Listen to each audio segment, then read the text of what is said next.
the home of the do-it-yourself trucker. When everything goes wrong, you gotta Redneckanize.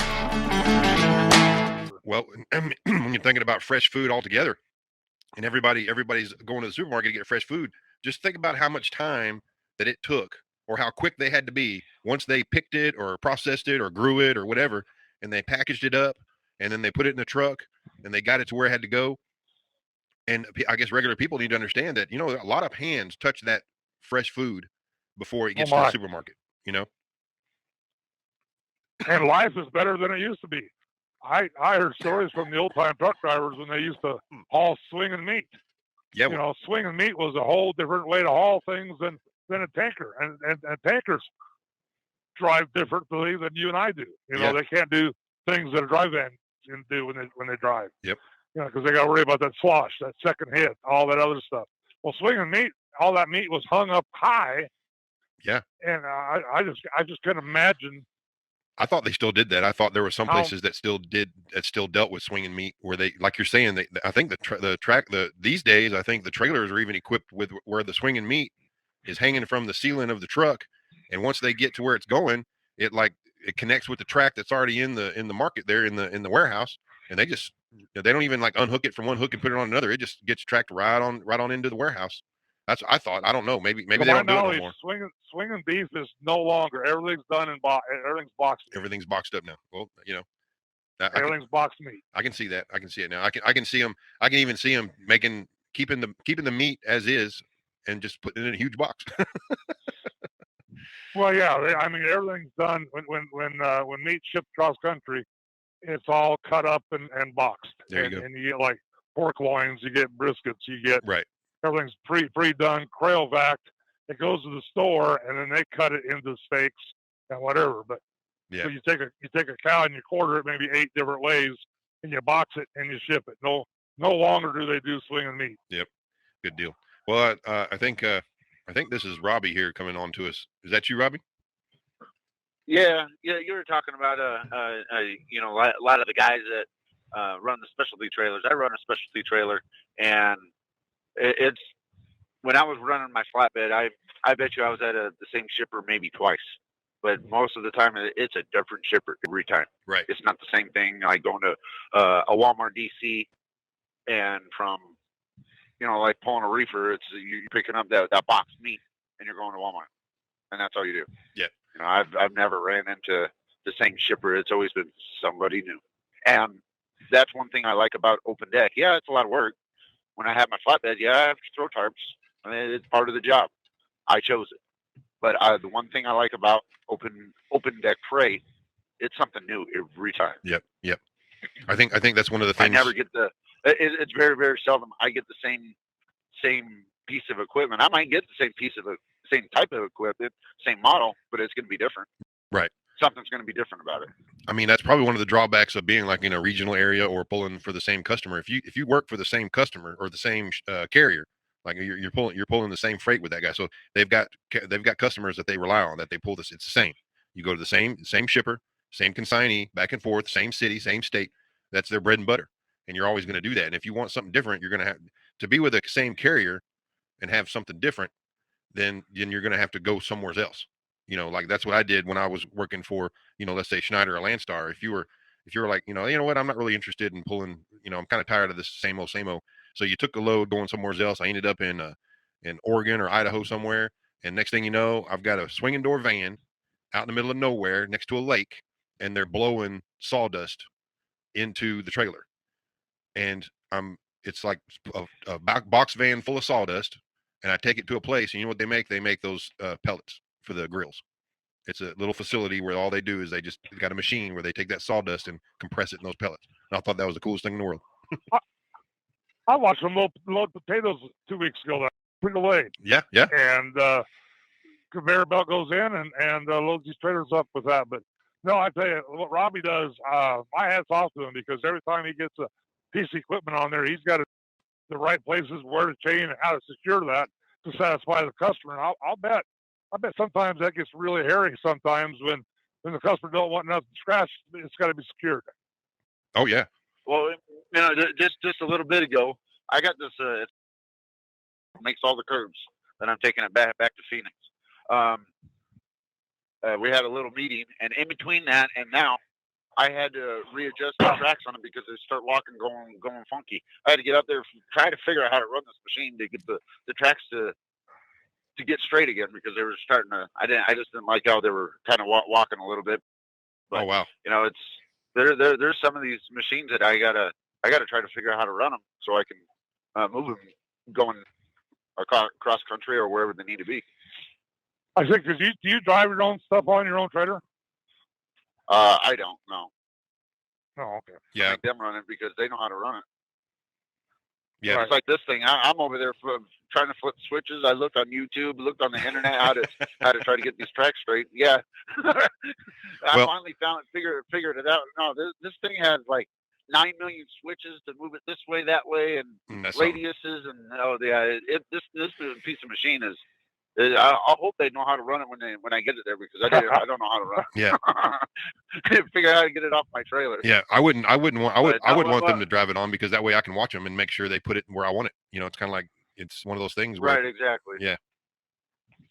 And I just got I got a little boy. I just got it back in January, and every place I've been to, they've been real nice about me hooking my neck back up. Let me figure out where my weights are, because I got gauges on my drives. I got gauges on my my tandem on the trailer, and to see if I need to move it either way. And most of the time, Cool. I've been pretty lucky to put it wherever they stop. It's good. So that's awesome. You know, I had some photos. I took some photos, and I don't know what I did with them back then. I didn't think it was that big of a deal, but now that I know more about trucking, it is. When I was in the service, we worked on. I was in Edwards Air Force Base, and we had one of those tugs, and it was I forgot how they rated them, but it was a C5 tug. So the big C5, big transports, right? That's the biggest plane the Air Right. Force has. They got to have a tug to be able to pull it or push it where they want it on the flight line.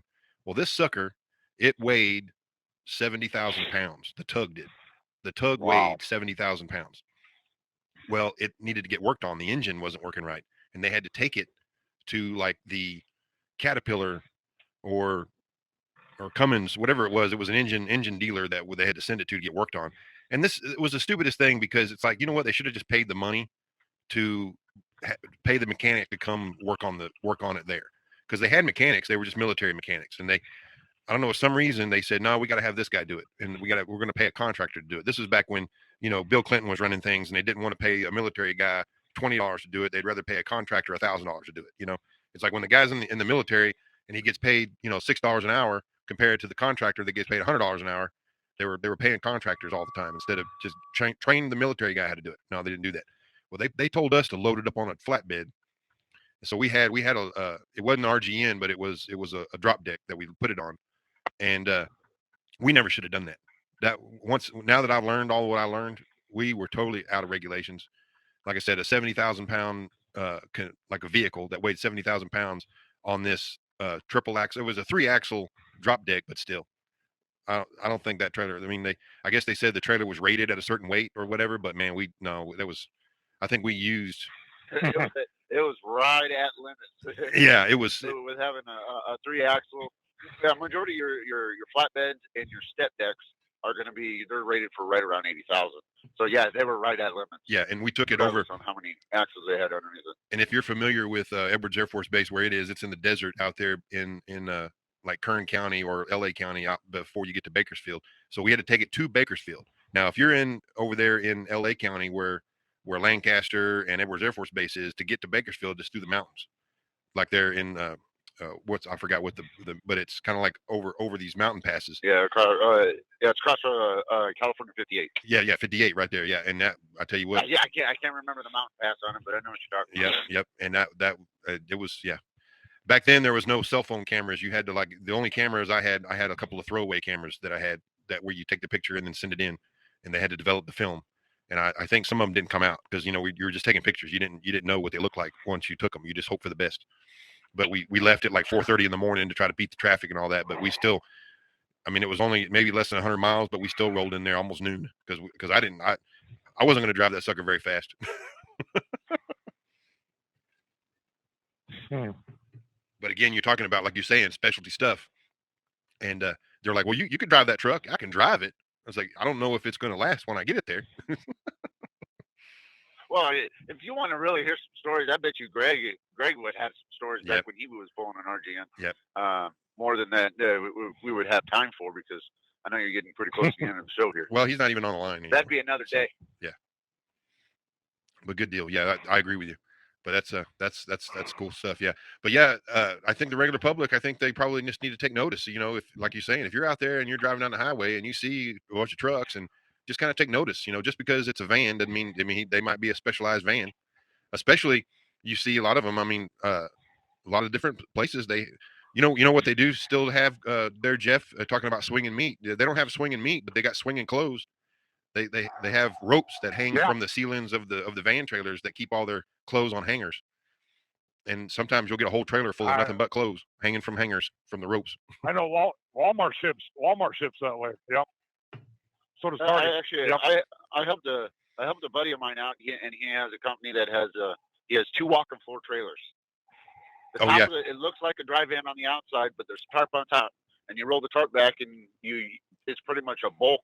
I was hauling I would haul cottonseed to one farm, and this other powder to another dairy farm. There you go. And you just work the floor, and that's how you work the product out. Yep. But you would pull up, roll the tarp back, and they would dump it right in, just like doing potatoes. I've done potatoes too from Four Brothers. Yeah. Out of Bakersfield. Holy cow, those potatoes are like pumpkins. Those potatoes are huge. that go to Wow. a potato chip factory. I don't know if Four Brothers is still around, but I haven't been able to find them in the store, or if they're even around anymore. But they're out in Buckeye, Arizona. But their chips were actually pretty good. I like them, but it's hard to find them in the store now. Yep. I mean, there's a bunch of different stuff out there. Like I hauled watermelons out of South Texas, and when you go down the highway and you see a van trailer and it's got the door shut, but then there's this little bitty window, like little door that's open going down the highway.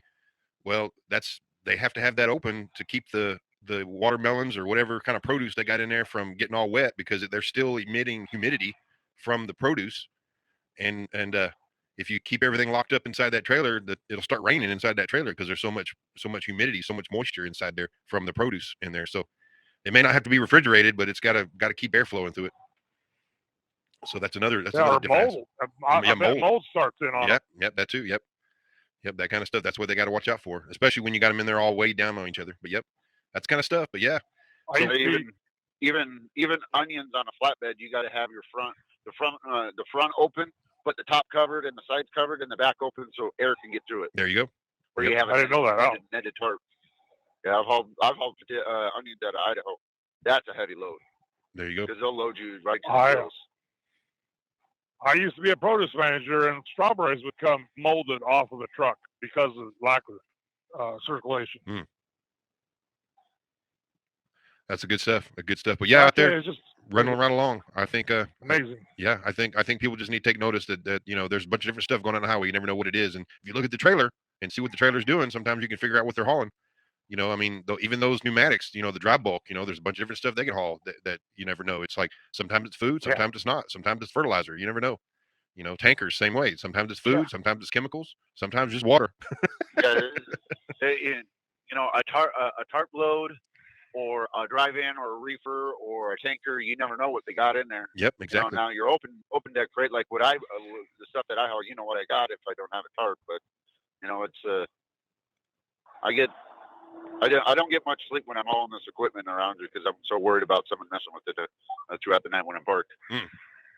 I wondered about that, your security, because I mean, some of those RGNs, you see some pretty cool shit on the back of them. I parked behind some, military stuff, and what keeps people from crawling up there and looking at that stuff at night?